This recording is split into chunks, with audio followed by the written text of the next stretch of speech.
Bonjour à tous. Écoutez, merci d'abord d'être tous autour du téléphone et d'être présents au webinaire dans le contexte. Donc, moi, je vais vous parler. Donc, je suis responsable grand compte sur Eurofins, analyse pour le bâtiment France, et donc plus particulièrement sur les analyses d'amiante. Et je vais vous parler du repérage avant travaux et des analyses que le réseau Eurofins peut mettre à votre disposition et à disposition des différents bailleurs et donneurs d'ordre dans le cadre du repérage avant travaux. Juste quelques petits mots sur Eurofins, simplement pour dire que effectivement, on est leader sur l'analyse environnementale, implanté dans 140 pays, je crois, avec 47 000 collaborateurs et 200 000 méthodes analytiques. Voilà, vous avez à l'écran l'ensemble des implantations. Sur la partie analyse pour le bâtiment et plus particulièrement en France, on a 10 laboratoires sur le territoire français, 3 laboratoires en plus en Europe. Ça représente 700 collaborateurs. On fonctionne tous en 3-8. Je parle en temps normal, hein, vous vous en doutez bien. 15 personnes en recherche et développement et direction technique. Et ça représente 6 000 mètres carrés de laboratoire. Aujourd'hui, l'objet, c'est qu'on parle un tout petit peu de l'arrêté du 1er octobre 2019 avec les nouveautés. Il y a déjà beaucoup de choses qui ont été dites dans les interventions précédentes. Donc, l'arrêté d'octobre 2019 a mis en place, a mis à jour l'arrêté qui datait de mars 2003. Il augmente aussi et il tire vers le haut le niveau de compétence de la filière amiante en lien avec les arrêtés concernant le repérage avant travaux. La DGT parle du 7e arrêté, un renforcement de la réglementation et une prise en compte de manière précise de la problématique d'amiante naturellement présente dans les matériaux qu'on va analyser. Excusez-moi pour la faute, je viens de voir qu'il y avait une faute sur naturellement. Voilà. L'implication va être qu'effectivement nos donneurs d'ordre vont devoir préciser si on recherche ou pas l'amiante naturellement présente. Et ça, c'est pour l'ensemble de nos clients, c'est quelque chose de nouveau, puisque jusqu'à maintenant, la question ne se posait pas. Quelle occurrence pour l'amiante naturellement présent? Si le matériau contient une charge minérale visible ou s'il est potentiellement chargé, la problème d'amiante naturellement présent va se poser, en plus de celle de l'amiante délibérément ajoutée. Puisqu'on sait que dans les matériaux du bâti, on a de l'amiante qui est délibérément ajoutée du fait de toutes les spécificités de l'amiante et des caractéristiques de l'amiante. Pour les roches, la problématique de l'amiante naturellement présent, elle est globalement logique, puisque l'amiante est un minéral et que forcément, il est présent dans les roches. Pour les infrastructures de transport, les sols, et la problématique va aussi se poser, puisqu'on va retrouver de l'amiante naturellement présent dans ces structures. Donc là, il conviendra que chacun des intervenants sur l'ensemble de ces matrices nous précise au laboratoire auquel il confie ces échantillons s'il souhaite la recherche d'amiante délibérément, naturellement présent ou délibérément ajouté. En tout cas, c'est une analyse qui va être supplémentaire ou complémentaire à ce qu'on faisait déjà. Dans vos professions, effectivement, je viens de vous le dire, je pense que si vous ne l'avez pas compris, je crois que je l'ai dit 3 fois, précisez si votre demande concerne la recherche d'amiante naturellement présent ou délibérément ajouté. Ça, c'est ce que vous devrez faire. Vous devrez décrire l'échantillon à analyser. Sinon, toutes les couches détectées par le laboratoire et en présence en quantité suffisante seront analysées. Bon, c'est pas, ceux qui travaillent déjà avec Eurofins ont l'habitude. On a toujours analysé toutes les couches. Pour l'ensemble de la profession, ce n'est pas forcément une pratique et une méthode courante. Donc, effectivement, toutes les couches qu'on est capable de détecter et de voir au microscope seront analysées. Et les non-respects de ces points-là, des points précédents, peut entraîner une réserve sur le rapport, voire un rejet de l'échantillon.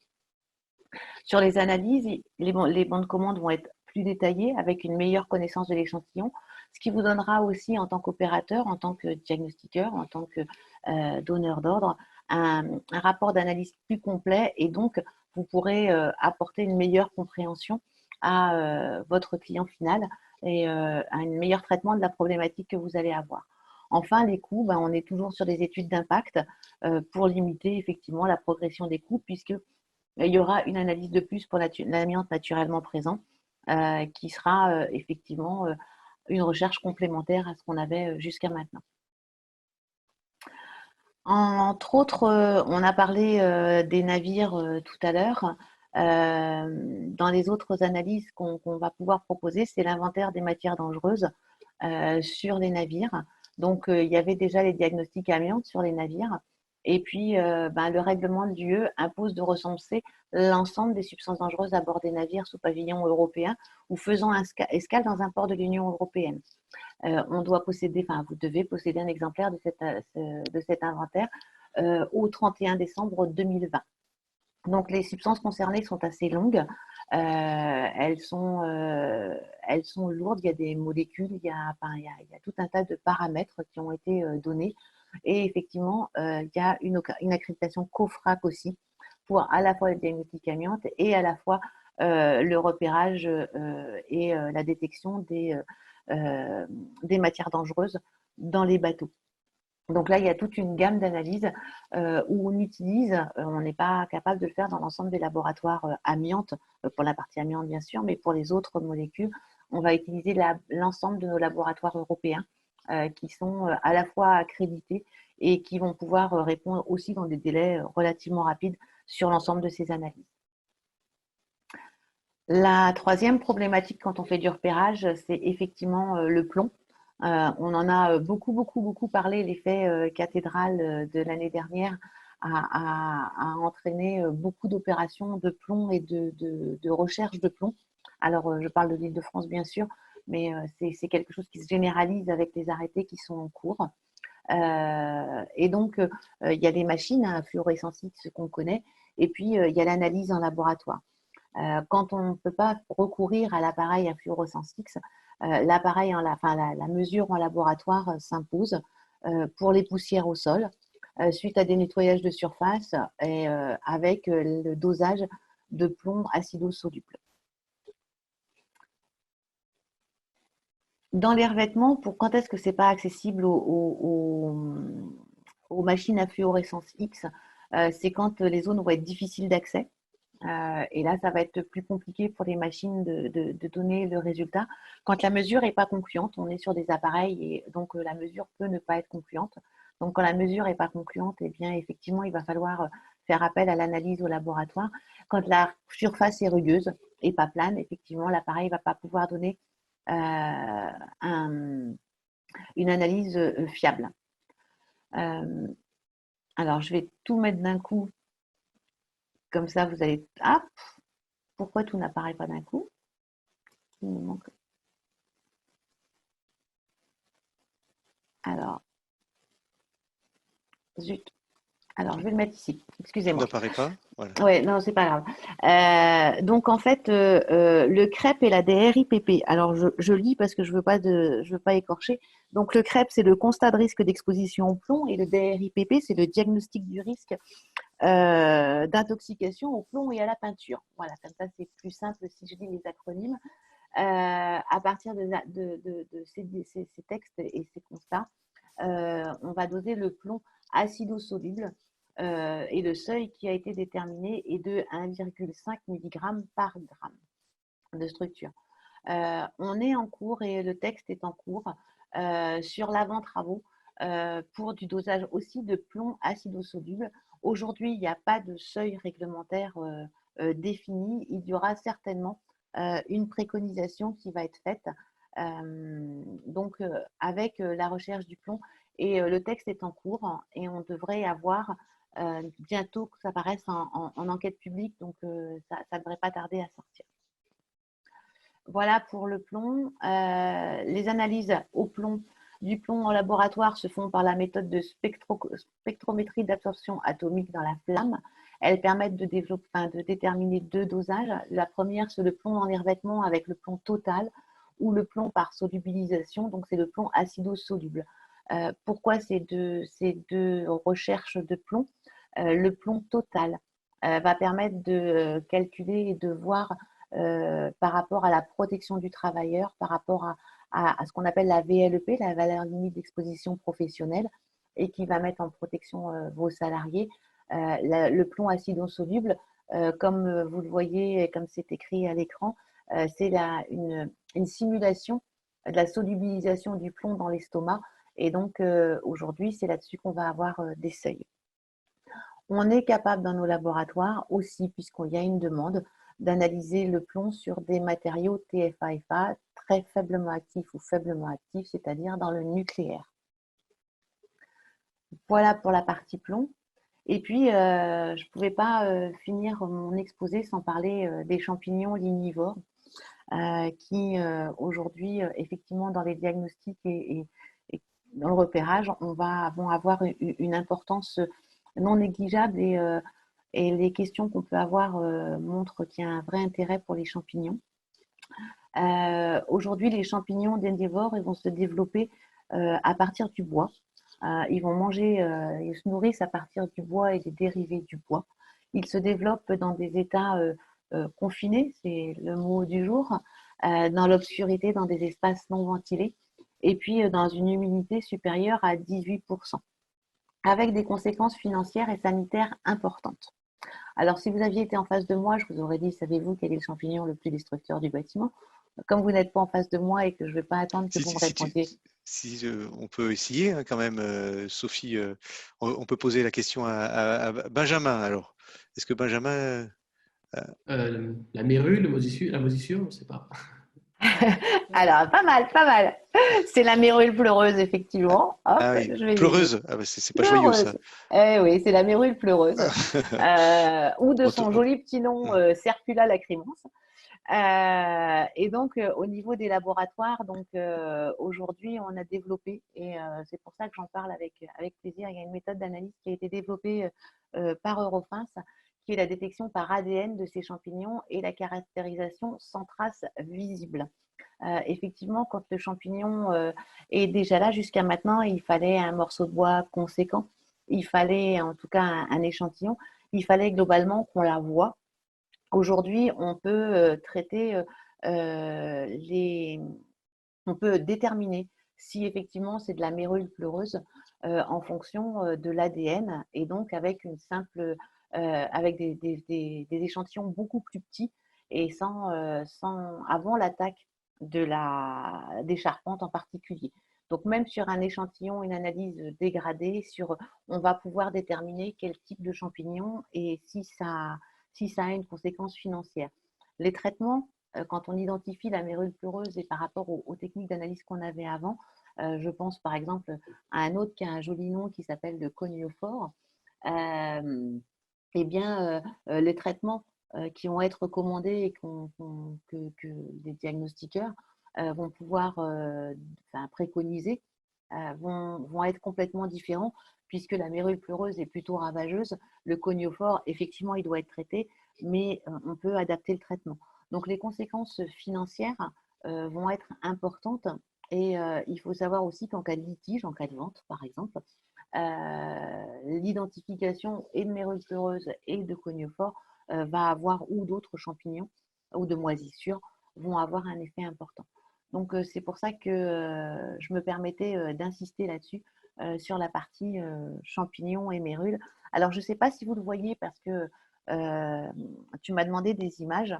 Donc, je ne sais pas si vous allez la voir. Alors, je vais essayer de vous la montrer. Mais voilà à quoi ressemble. Est-ce que vous la voyez ou pas? Oui. Alors, elle est triste. Elle est triste à pleurer. Non, elle est jolie. Par contre, elle fait des ravages sur le bois qui peuvent être comme ça. Ah bah oui. Voilà. Donc voilà ce dont je voulais vous parler sur les analyses complémentaires et en tout cas comment on pouvait vous accompagner sur le repérage avant travaux. Non, mais merci à toi là d'ouvrir aussi le sujet parce que sur les repérages avant travaux, effectivement, là on fait un scan global. On va revenir sur Thierry et Julien, et c'est bien aussi de parler d'autres choses parce que des personnes qui ont des bâtiments, du patrimoine, et même On peut imaginer la SNCF, hein, ils sont soumis aussi à ces problèmes-là. Et je vois que Sandrine est encore au jour pour la SNCF encore connectée. Et donc, c'est sûrement des recherches qu'ils ont à faire. Donc, on avait quelques questions, Sophie, à te poser. C'est Benjamin qui va officier Oui. pour ces questions. Alors Sophie, quelles sont les pratiques recommandées lors du prélèvement pour faciliter l'analyse en laboratoire? Alors là, On on n'a va pas encore parler, parlé du prélèvement, mais on va en parler juste après. Mais au niveau de l'analyse, comment on fait pour… ouais, on va parler essentiellement de l'amiante, hein, puisque c'est la base du discours. Ça va être une quantité d'échantillons suffisante. Je vous l'ai dit, on va analyser couche par couche. Et donc, il nous faut suffisamment d'amiante, enfin d'échantillons, pour qu'on puisse avoir une analyse représentative de l'amiante. Donc, il va nous falloir des échantillons suffisamment, enfin, des quantités suffisantes par couche. Et donc, ça va être la première chose. La deuxième chose, et là, je pense que je parle à des gens qui savent, va toucher le conditionnement. On est toujours sur du double ensachage par rapport à la protection de nos salariés. Et donc, ça, c'est la partie, enfin, les choses importantes, mais qui n'ont pas changé par rapport au nouveau texte, hein. On est toujours dans ces conditions. Et puis, il y a un phénomène qui est apparu depuis maintenant quelques années, qui va être l'utilisation du gel hydrique qu'on va pouvoir utiliser pour limiter les poussières. Et dans le cadre de l'utilisation du gel hydrique, pardon, et pas le gel qu'on utilise en ce moment tous les jours sur nos mains, mais le gel qu'on va mettre quand on va faire des prélèvements. Il faut faire attention puisque il ne faut pas qu'on ait plus de gel que de matière à analyser. Et il va falloir qu'on sépare correctement les différents éléments. Donc, il y a des bonnes pratiques à respecter. On est là pour vous accompagner et ça fonctionne plutôt pas mal. Donc, tu nous as parlé de la vérule, du plomb. Alors, quels sont les autres types d'analyses que Rofas préconise de faire? Alors, sur les bâtiments, dans une mesure générale, alors sur l'amiante, j'ai d'abord parlé sur l'amiante, on va continuer. Aujourd'hui, on est sur des analyses qui sont qualitatives, on va dire présence ou absence, en fonction de critères, mais on va dire présence ou absence. Quand on veut, je parlais de conditions minimales et de quantité minimale à respecter pour avoir des analyses représentatives. Des fois, on est en limite de détection entre l'œil humain et l'appareil. Et donc, on peut demander au laboratoire des analyses dites quantitatives, où on va vraiment aller plus loin pour rechercher la quantité d'amiante, savoir si on est vraiment sur des seuils de pathogénicité, en tout cas des seuils dangereux, sur un certain nombre de matrices. On va pouvoir aller chercher aussi l'analyse sur les enrobés, mais je crois que M. Ornac va intervenir juste après sur les enrobés, donc je vais pas en parler plus que ça, mais effectivement, il y a tout ce qui est analyse sur les enrobés routiers dans une mesure générale.